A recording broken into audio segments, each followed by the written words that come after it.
What's up everyone, it's Dakota, and welcome back to another Pioneer video. This week's deck, we're going to be looking at a classic of the format, kind of in the same vein as the 5-color Nimizet deck, but definitely a deck that has a little bit more combos, more things that you can do, and just kind of like this weird, like, aggro-y, like, graveyard-based, but not really graveyard-based deck. So, without further ado, let's take a look at the Rakdos Sacrifice deck for the Pioneer format. So here we have the Rakdos Sacrifice deck is piloted by Adel. I'm going to assume that's how you pronounce the name. To a third place finish and a 6-1 record in the Swiss for the Pioneer Challenge this past weekend. But before we really dive into the contents of the Rakdos Sacrifice deck and some of the ins and outs, and all that fun, happy stuff that we usually do on these deck techs here on my channel, I would appreciate it if you're not already subscribed to the channel, if you would consider subscribing. I post deck techs, pretty in-depth deck techs, say that 5 times fast, about the Pioneer decks and about modern decks, and even here in the future coming up with some gameplay for said decks just to kind of show them off, come to our own conclusions and things like that. Help us become a better player, whether playing with or against the deck, and of course some discussion videos as well throughout the week. So if that's some stuff you're interested in, be sure to toss me a subscribe, and of course liking the videos also helps with engagement, things like that. So enough shilling, let's look at the Rakdos Sacrifice deck. Rakdos Sacrifice has had one staple like game plan, and one thing that it does very well all the time. It definitely sacrifices Culture Familiar to Witch's Oven better than any other deck in the format. Paired with like Mayhem Devil, you can deal 2 to 3, I believe it's like 3 damage from sacking the cat, ping, sacking the food. You ping with Mayhem Devil, you bring back the cat, drain with the cat. Just dealing 3 damage every time you go through that cycle. If you have multiple ovens, then you just get to sack the cat and sack the food multiple times. And again, each time you go through like that iteration of bringing the cat back, you end up dealing 3 damage to your opponent, which, is like 7 times with your opponent without doing damage to themselves, or you dealing damage to them any other way. Going 7 times to this loop will kill your opponent. Um, so what else does the deck do? What's the reason to play Rakdos Sacrifice over something like Rakdos Midrange? Well, the Rakdos Midrange deck obviously is probably the better of the two decks. I'm not going to sugarcoat it. What this deck gets to do that the Rakdos deck doesn't really get to do, it gets to play cards like Obnixilis the Adversary and Claim the Firstborn. And like these two cards in conjunction can be really good. Obviously you claim the Firstborn like they're like one of their creatures, like if it's the Boros deck or even like the other like Rakdos decks and things like that. You hit your opponent with it, you deal like a sizable chunk of damage, and then you just Obnixilis to like kill it. Get 2 copies of Obnixilis on the battlefield, and then just slowly eat at your opponent's hand, or end up eating at their life total. And then obviously, maybe you get to make a 1/1, can block like some of your opponent's other creatures, and then like +2 gain 2 life and kind of buffer your life total. There's definitely different combinations of activations you can do with Obnixilis Adversary. Also, just can be like a straight up just burn spell, making your opponent draw 7 cards and then lose 7 life. But by the time they get to use the cards, they're either dying because of the activation, or they're so low that like a Cauldron Familiar entering the battlefield, or even a Voldared Epicure kills them. Um, so that's kind of the draw to the deck. You just like claim the Firstborn gets to be like a pseudo removal spell by taking control of the thing.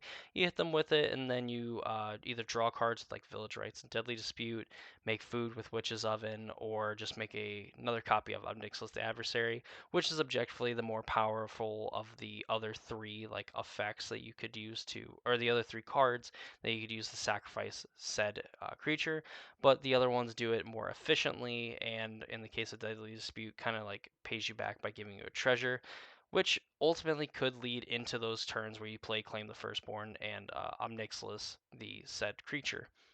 Um, some of the other cards, like some of the engine that this deck has, obviously the Village Rites and Deadly Disputes, gets to draw cards with Deadly Dispute being 1 more mana, but giving you a treasure token in the course of like resolving the spell.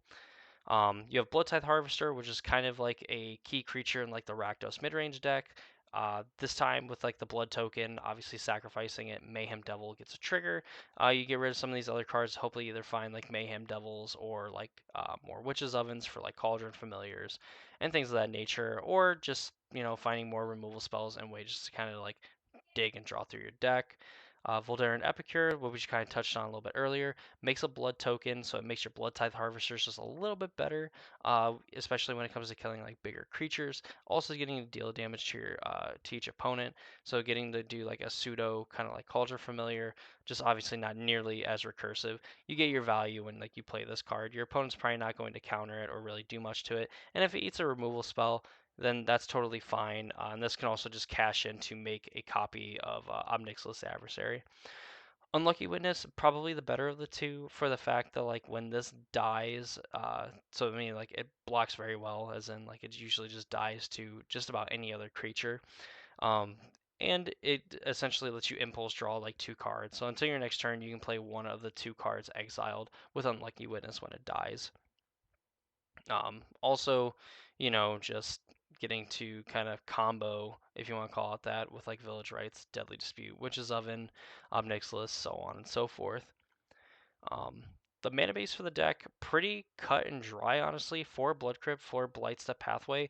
These 2 cards come into play untapped and give you the colors of mana that you need at the time to cast these spells. You're very low to the ground deck. You want as many lands that come into play untapped. So you have cards like Blightstep Pathway, Den of the Bugbear, and Hive of the Eye Tyrant. Hive and Den giving you obviously either red or black mana, but coming into play untapped since you normally control uh, 2 or more other lands, or less than 2 lands, 2 or less lands. And Blood Crypt obviously costing you life, but giving you both colors. Blightstep having to choose either Blightstep or Sear Step pathway, but does come into play untapped as well. Soken Zen, Takenuma doing the same thing, but less good. Just when they get to like have their role is just getting to give you extra value as like spells in a way. Urborg, an untapped black source, mountains, swamps. The only land really coming to play untapped or coming to play tapped like on the early turns of the game is like Haunted Ridge, but you're playing like 3 copies of this versus 22 total lands, so you have 19 lands that will come into play untapped on turn 1, either by paying life or just naturally come into play untapped. So Haunted Ridge later in the game is actually fine because it just ends up being a painless dual land that gets to come into play on tap. The sideboard, the 4th Fatal Push is on the board, to kind of shore up some of those creature matchups. A Braid getting to pull double duty with handling some of the creatures in like the more aggressive matchups, and also getting to deal with like problematic artifacts that could stop you from either like activating your Witch's Oven, activating your Cauldron Familiars, or even just stopping your Cauldron Familiar altogether from entering the battlefield. Same thing with like Blood Tithe Harvesters and Obnixilis and stuff like that, getting rid of Pithing Needles with a Braid, because then usually in those matchups as well, like a Braid's other mode will put in some work. 4 Thoughtseize, when you can kind of become this control deck slash like mid-range deck in the way that you could take your opponent's best card and then just kind of apply pressure to them and force them to have specific cards in very specific spots, and really put your opponent at a severe disadvantage. Damping Sphere against the mono green deck, getting to stop their Nykthos from making tons of mana and also like punishing them for, trying to follow up with additional spells. Pretty good against like the mono red deck and things like that. Probably not nearly as good as like against mono green, but probably putting some work against the mono red deck as well. Unlicensed Hearse, just you're kind of like catch all to graveyard hate. You could play cards like Soul Seer's or Soul Guide Lantern, but Unlicensed Hearse just gets so big and so out of control. It puts your opponent in the abyss super early, just over the course of just playing Magic. So Unlicensed Hearse, a very good sideboard card, and probably one of the few that I would not skimp out on if you're looking to build a deck like this. Last 3 cards, 2 Go Blank. Gets rid of the opponent's, or gets rid of that player's graveyard, exiling it, and then also getting them to discard 2 cards. Just kind of goes in that same vein of putting pressure on their hand while also like your cards are very cheap, so like just playing a Go Blank on turn 3, going into turn 4, getting to play like all of the spells that you want to play anyway, and then also like getting rid of like 2 of your opponent's like cards, even if it's like their worst cards. And a deck like this, every card can count, to stop them from really dying to like some of your mediocre creatures and some of your very powerful synergies. Lastly, we have Kolaghan's Command. Does kind of a little bit of everything that these cards can do. Can shatter, shock something, uh, get back a creature card from your graveyard, return it to your hand, or just make a player discard a card. That mode, there's obviously some tricks to like Kolaghan's Command. Your opponent draws a card for the draw step, you make them discard a card, and then choose like another mode. Um, just kind of does a little bit of everything and is a very powerful spell. Even in regards to like the Pioneer format, isn't a main deck card yet, just because this deck really doesn't need it. But just as a one-of in the sideboard for now, like I could even see playing like a second one, just to be a little bit grindier would be pretty nice. So that's the Rakdos Sacrifice deck for Pioneer. Overall, definitely I think on the weaker side of like Rakdos decks, but can be very explosive. Um, don't underestimate the Cauldron Familiar Witch Summon combo, just because you can blank attack steps with it. Obviously, gain some incremental life till you can start playing like Mayhem Devils, Nixiluses, and things like that, and slowly just kind of churn through your opponent's board with some of like your other like synergies, like in Blood Tithe Harvester and like Voldarian Epicure and things of that nature.